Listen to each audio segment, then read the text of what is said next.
আসসালামু আলাইকুম।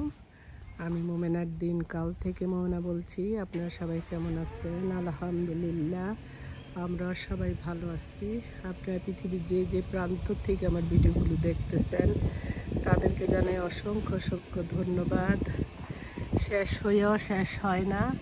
আর একটা লাউ আছে আলহামদুলিল্লাহ, আর এই একটা আছে, দেখতে পাইতেছেন কিনা জানি না, দিয়ে আর বড় হবে না। আজকে সব কাইটা নেব। দেখেন গাছের অবস্থা, দেখেন এই গাছ দেখলেই আমাদের জীবনের কথা মনে পড়ে যায়। আমাদের জীবনটা সেরকম, যখন গাছটা পাতা ছড়াইছে কি সুন্দর লাগছে। এখন জীবন থেকে পাতাগুলো সইরা যাইতেছে, আমাদেরও জীবন থেকে আমাদের সব কিছু ঝরে। আগে কত জোয়ান ছিলাম, কত শক্তি ছিল, রাইট? ঠিক তেমনি এখন তো আমাদের শক্তিগুলিও চলে যাইতেছে। যেখানে কুমড়া গাছটা ওর কি অবস্থা, দেখ আজকে এই কয়টা পাতা পুতা আছে, পায়রা পুরালাম মনে, ওগুলি শীতে সব নষ্ট হয়ে যাইতেছে। আরে করলা, 2-3টা করলা আছে, করলাগুলো উঠে নিয়ে যাব।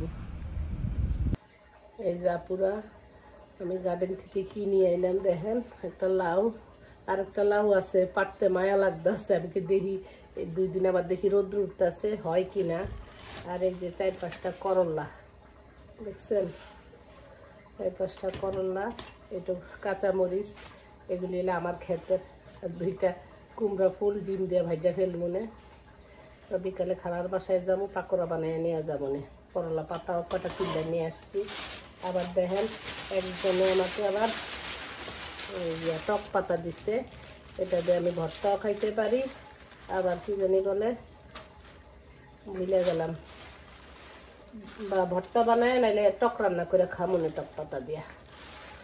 আর লিপি ভাবিও দেখেন আসছে, উনিও কতগুলো কি দিয়া গেছে দেখায়। এগুলি আসলে সব দেখতেই ভালো লাগে। উনি কতগুলো এখানে সিম দিছে, এখানে কতগুলো সিম দিছে। এইটা আবার অন্য স্টাইলের সিম, দেখে আজকে মাছ দিয়ে রান্না করবো না। তো আর দিছে কিছু কচুর শাক, কাঁচা মরিচ, নাগা মরিচ। ওই দিন ওইটা ভর্তা বানাইছিল উনি, ওই বলে ইয়ার কি হাইসার হাট, তারপর লাউ পাতা কচুর শাক মিশাইয়া। তো আমি তো আচ্ছা, কচুর শাক তো আমার নাই, এই জন্য হয়তো দিয়ে গেছে ভাবি ভর্তাটা খাওয়ানোর লেগে। এখন আজকে বানাবো ভর্তাটা, উনি যেভাবে বানাইছে জানি না।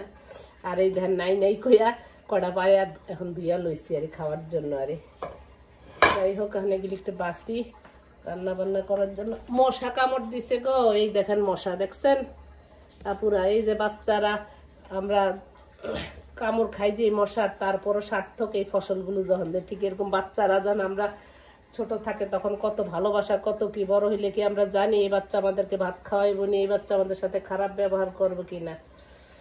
আসলে ওই দেখাই তখন আমরা সব কিছু ভুলে যাই। আর এই ফসলও আমাদের জীবনে ঠিক সন্তানদের মতোই। আর যাই হোক, এই বছরের লাস্ট বোধক গিফট শেষ। যাই হোক, অনেক খাইছে আলহামদুলিল্লাহ, আলহামদুলিল্লাহ, আলহামদুলিল্লাহ। যা একটু ভর্তা বাটা বা সিম দিয়ে মাছ দিয়ে রানবো, একটু খালার জন্য নিয়ে যাব। এতক্ষণ লাগায় পুরো কাটা বাছা শেষ করলাম। এখন রান্না করব। আমার বান্ধবী যে মাছ আনছে সেই মাছ দিয়ে আপনার লিপি ভাবির সিম দিয়ে রান্না করবো না। খালারও দেখতে যাবো না, খালার বলে পা ভেঙে গেছে। বিসমিল্লাহির রহমানির রহিম।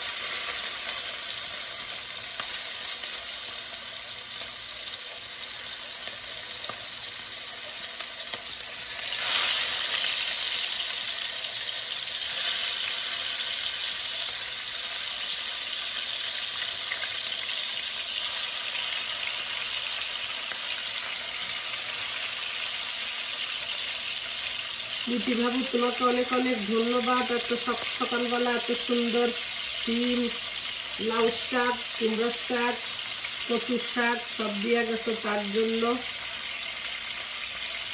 সবাই যারা যারা আমাকে এবছর ফসল খাওয়াইছেন বা খাওয়ার নাই আগামীতে খাওয়াইবেন, তাদের সবাইকে অনেক অনেক ধন্যবাদ। তাদের ফসলে বরকত দেখ, রহমত দেখ, ইয়া দেখ, সাথে সাথে আমাদেরও ফসলের বরকত দেখ, রহমত দেখ। আপনারা সবাই সবাই দিয়া ফিয়া খাইবেন, দেখবেন এটার মধ্যে রহমত বরকত সব কিছুই দিবে। মাছ রান্না করার জন্য মশলাটা কষিয়ে নিচ্ছি। আমরা সবাই জানি মশলা কেমনে কষাইতে হয়, এইভাবেই কষাইছি। আমিও তার ব্যতিক্রম না। আজকে কইয়ের তেল দিয়ে কই ভাজবো, মানে বান্ধবীর মাছ, লিপি ভাবির সিম, আরেকজনের বেগুন। বিসমিল্লাহ। আজকে আমরা কইয়ের তেল দিয়ে কই। আমাকে সব বাজারেতে আছে, বয়ে যাইতেছে, যে মাইসে তরি তরকারি দিতেছে, কিনা লাগতেছে না। মাইসেরে দিলে খাওয়াইলে পুরা লোকসান আছে, লোকসান নাই। স্বামীর বাজারে টিয়া বাচ্চা গেছে।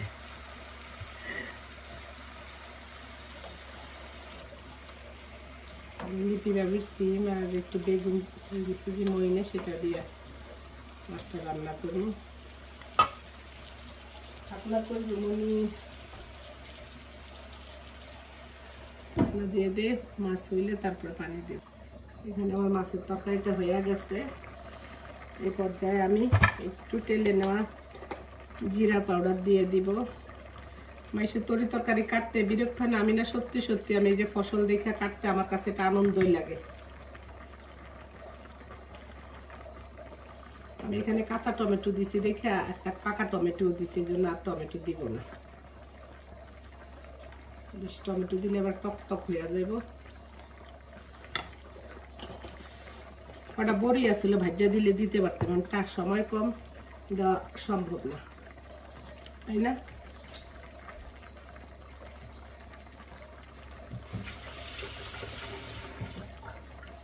এটা কাঁচামরিচ দিয়ে দিলাম।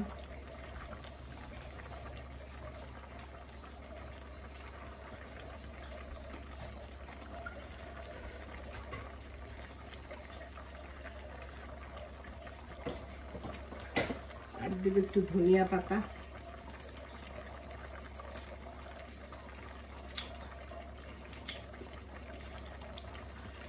জিমা থ্যাংক ইউ, জিমার অনেক ধনিয়া পাতা খাইছে। আমি একটু ভর্তা বানাবো, তারপরে আমার কাম শেষ, নাস্তা খাবো।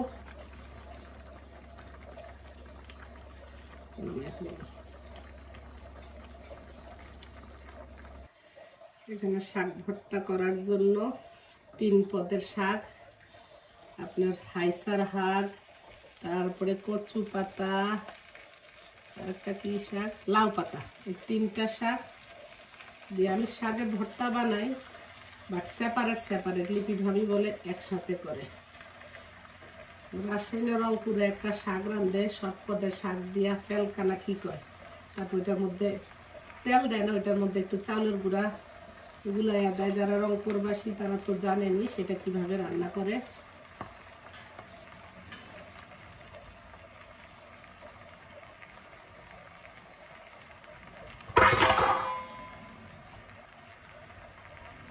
দিব কয়টা মরিচ দিয়ে দিব।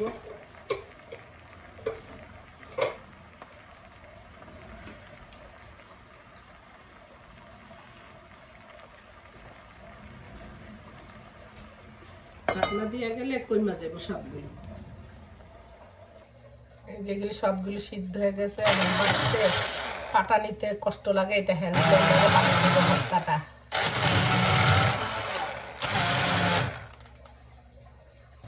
এখানে 2টা ভর্তা বানাবো, একটা হলো টক পাতা আর 1 পিস মাছ নিছি। আজকে দেখি মাছ দেয়া কেমন লাগে। আর এখানে আমি রসুন বেশি কইরা, একটু পেঁয়াজ, শুকনা মরিচ, ধনিয়া পাতা এটা একসাথে ইয়া করে নিছি। আর তো অর্ধেকটা দিছি এখানে, আর অর্ধেকটা এই শাক, আপনার লাই পাতার ভর্তা, লাই না টক পাতা, ওগুলো ভাত দিছি, ভাত খাবো না, নাস্তার কি খাবো। আমি কখনো মাছ দেয়া করি না, আজকে করলাম। ওই দিন এমনি করছি, ভর্তাটা এমনি অনেক মজা লাগছে।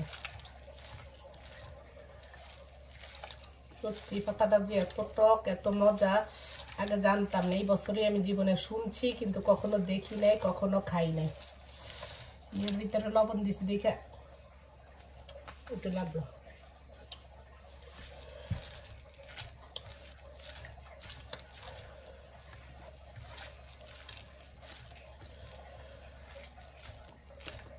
এটা হয়ে গেল টক পাতার ভর্তা। আর এটা আমার 5 মিশালি লিপি ভাবির কথা মতো সব কিছু দিয়া বানাইলাম।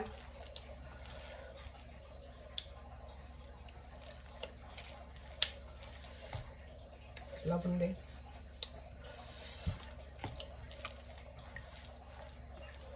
অনেকে মনে করতে পারেন গলা চুলকাইবো ইয়া চুলকাইবো, তাহলে একটু লেবুর ফালি দিয়ে দিতে পারেন। চুলকাইবো না, এই দেশে ইয়াতে চুলকায় না, তারপরে যদি আপনি মনে করেন চুলকাইবো তাহলে দিয়ে দিতে পারেন।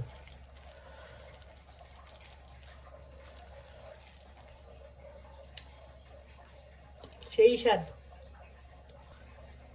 এই যে আমার ভর্তা দুইটা বানানো হয়ে গেছে।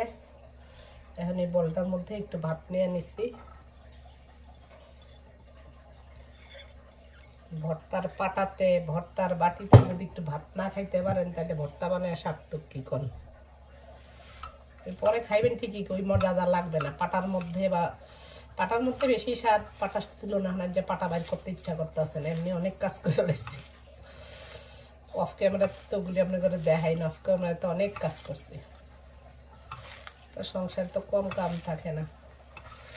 এরপর আবার নামাজ কালাম আছে না, কোনো নামাজগুলো যদি একসাথে দিতে একবারে ফইরা, ছোট দিন তো এক নামাজ না পড়তে পড়তে আরেক নামাজের শুরু হয়ে যায়।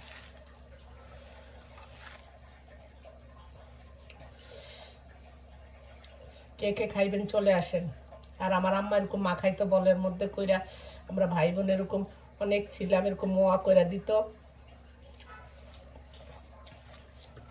এটা যে কি মজা ছিল সত্যি আপানা, এত মজা হয়েছে ভর্তা দোনোটাই।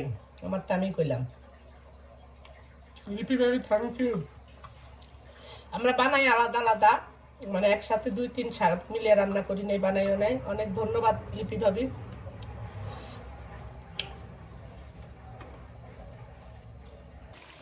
একটু পাকোড়া বানাইতে আসছি, খালার বাসায় যেমন দেখে কি খালা অসুস্থ গেলে এটা এটা করতেছে, এবং আমরা পারলে চাটাও বানাই লয়ে যায় গল্প করে কতক্ষণ খালাটা দেখি। মনে রুগী দেখতে যাবো, ফ্রুট না লয়ে গেলে কি হয়নি। তো বলাই জুস বানাইতে অরেঞ্জ আনছে, আর আমার গাছের কয়টা পার্সিমন লইয়া লইছি। আর এখানে এই যে পাকোড়া ভাজা নিচ্ছি, একটু নুডলস রান্না করে নিচ্ছি, 2 পদের একটু ভর্তা, আর এই যে মাছ রান্না করছি সেই মাছটা, আর এক প্যাকেট টোস্ট বিস্কুট নিয়ে যাইতেছি। যাইলে তো খালা এটা সেটা বানাইতে যাইব আমগো লেগা। দোয়া করেন আমার খালার লেগা সবাই। তো ঠিক আছে, ভালো থাকেন, সুস্থ থাকেন। ইনশাল্লাহ নেক্সট ভিডিওতে দেখা হবে, কথা হবে। সবাই সবাইরে মাফ করে দিন, কখন কার কি হয়ে যায় আমরা কেউ কইতে পারি না। আল্লাহ হাফেজ, আসসালামু আলাইকুম।